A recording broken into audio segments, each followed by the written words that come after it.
Hi guys, it's CJ of Yugatech, and a gaming console just arrived here at the studio. And it's something that you or I don't see often or probably even heard of. Meet the PICCOLO G-Series 1. Yes, that's the actual name, and no, it's not related to Dragon Ball, unfortunately. This is a handheld gaming PC that runs on Windows, and one of its notable features is its... if I can get it right... it's the detachable controllers. It sure is larger than your usual Nintendo Switch, but on paper, its processing power may be incomparable with the likes of the Steam Deck nor the ROG Ally. Despite this fact, that doesn't stop us from seeing what this handheld gaming PC is capable of. So without further ado, let's dive in. So, taking a good look of this G-Series 1, it's huge. Wow.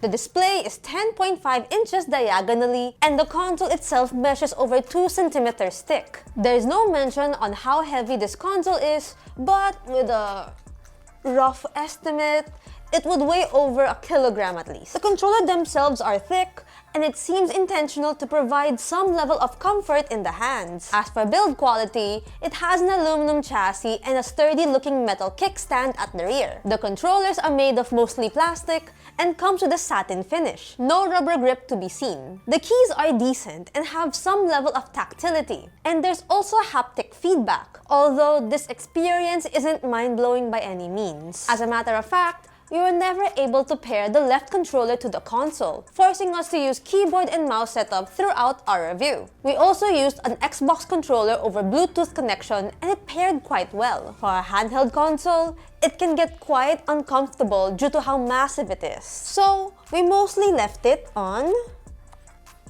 kickstand mode. For I/O, the 3.5 audio jack and a micro SD card slot are on the top left. On the right, you'd see the exhaust vents, a USB-C port, a mini HDMI port, the DC port for charging, a USB 3.0 port, and the power and volume buttons. Sadly, the USB-C port here only supports data transfer, which means no PD here for faster charging speeds. Then at the bottom, there are 2 downward firing speakers. For the most part, it is portable, so we'll give them that. However, the G-Series 1 is also something you can't easily take out of your bag when out and about. But hey, at least you still have the option to play in handheld mode. Now let's move on to the most important segment in this review, the display. Like I mentioned earlier, the console sports a 10.5-inch IPS LCD glossy touchscreen panel with a full HD Plus resolution and a 16:10 aspect ratio. However, it's capped at a 60Hz refresh rate. Surprisingly, the screen looks pretty good with nice colors and detail. The viewing angles are also good, as expected from an IPS panel. On top of that, the screen gets decently bright at max levels. The bezels are quite bearable too. Either way, we automatically get those black bars at the top and bottom when watching most media because of its 16:10 aspect ratio. On the bright side, that also means you can have more screen real estate, especially when you scale the screen down to 100%. The touchscreen's responsiveness is decent, though you'd notice that there's a slight delay, which is especially noticeable given the low refresh rate. In terms of audio quality, yes, the sound can get really loud, especially when playing games, so we ended up never setting the volume over 50%. Our one gripe is its lack of depth in its soundstage, so it wasn't as immersive as we expected it to be.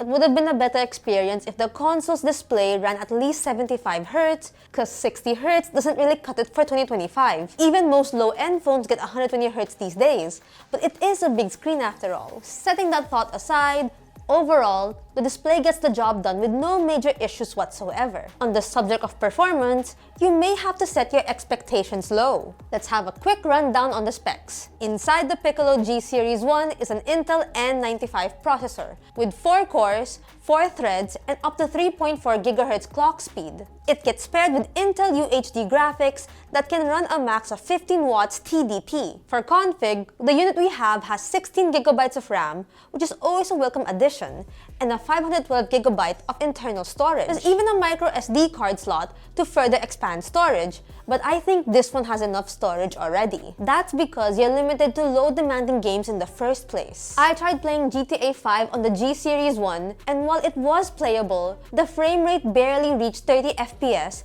even at 720p. Fortunately, for titles like Left 4 Dead, it ran quite smoothly at 1080p, and it was even smoother for games like Stardew Valley. I also tried playing Zenless Zone Zero, and surprisingly, it was playable at the lowest customized graphics settings. These include toning down not just the image quality, but also disabling bloom, motion blur, vertical sync, and the likes. If you're into simulation, I would say this console is a great utility for that, especially with its nifty detachable controllers. Although it's still a hit or miss. Most games run with proper graphic settings, some are totally unplayable. Games like 2D Pokemon games on Nintendo DS run well on the console, but the likes of 3DS games had major stutters. Of course, this wouldn't be a full review without the numbers, so check out some of our benchmark results from the Piccolo G-Series 1 here.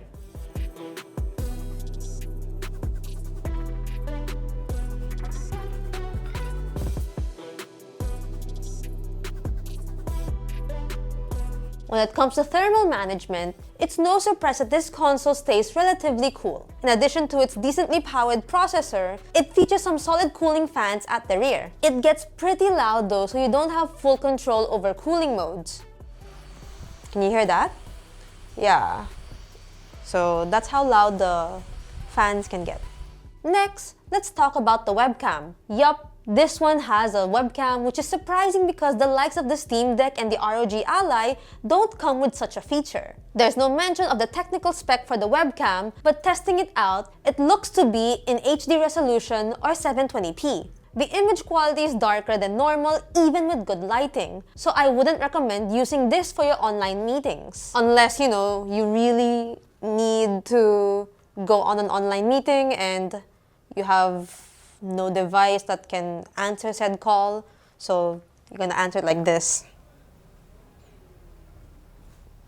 The console runs on full-fledged Windows 11 Pro, updated to the latest 24H2. And I'm happy to report that it doesn't come with any bloatware. In fact, it doesn't also come with first-party apps from the brand. There's not even a CPU management tool of some sort. But that's fine nonetheless. So far, I haven't encountered any bugs or issues, and if you're a Windows user, you'll definitely feel right at home. However, since the controllers did not come with some sort of trackpad, it was hard to navigate using the touchscreen. So I'd recommend you'd bring a portable keyboard and mouse with you. Finally, let's talk about its battery life. The console packs a 5000 mAh battery, which is honestly kind of small for a handheld gaming PC. Knowing that this is an Intel-powered PC, it's quite expected that it can go only for around 4 hours and 30 minutes of runtime on battery, and that's only running YouTube playback at 1080p. Playing games is even worse, whereas the maximum battery life I got is around 2 hours. So it is a must to always bring the charging brick it comes with. Good thing the DC adapter is small, so it wouldn't add that much weight. Connectivity-wise, the console gets dual-frequency Wi-Fi and Bluetooth. To wrap things up, the Piccolo G-Series 1 is certainly an intriguing concept for a handheld gaming PC, offering a unique blend of features that you wouldn't find in many other devices. While its performance may be a bit underwhelming for hardcore gaming enthusiasts, especially with titles that demand more power, it shines in casual gaming and simulation department. Its large, vibrant display, solid build quality, and portable design are appealing, though it can be bulky for on-the-go use. The detachable controllers provide a fun way to play, and its Windows 11 OS ensures a familiar experience for anyone already accustomed to PC gaming. As for pricing, and as stated in the official website, the Piccolo G-Series 1 starts at a discounted price of 21,600 pesos for the 16 plus 512GB config. Still, that's a way cheaper option than other products offering the same portable gaming handheld experience. If you're someone who values a different approach to handheld gaming and can manage the expectations in terms of performance, then the Piccolo G-Series 1 could be a fun, if niche, addition to your gaming arsenal. But if you're after high-end performance and longer battery life, you might want to look elsewhere, considering its price-to-performance ratio. So that wraps up our review. What do you guys think of the Piccolo G-Series 1? Is this a good execution of a handheld gaming PC on a budget? Share your thoughts in the comment section below. If you liked this video, don't forget to hit that like button and turn on the notification bell so you won't miss out on any of our latest videos. Also, don't forget to follow us on Facebook, Instagram, X, and TikTok, and visit yukotech.com to stay updated with the latest tech news and reviews. Again, this has been CJ, and I'll catch you in the next video. Bye! See you later! Let's go! Woo!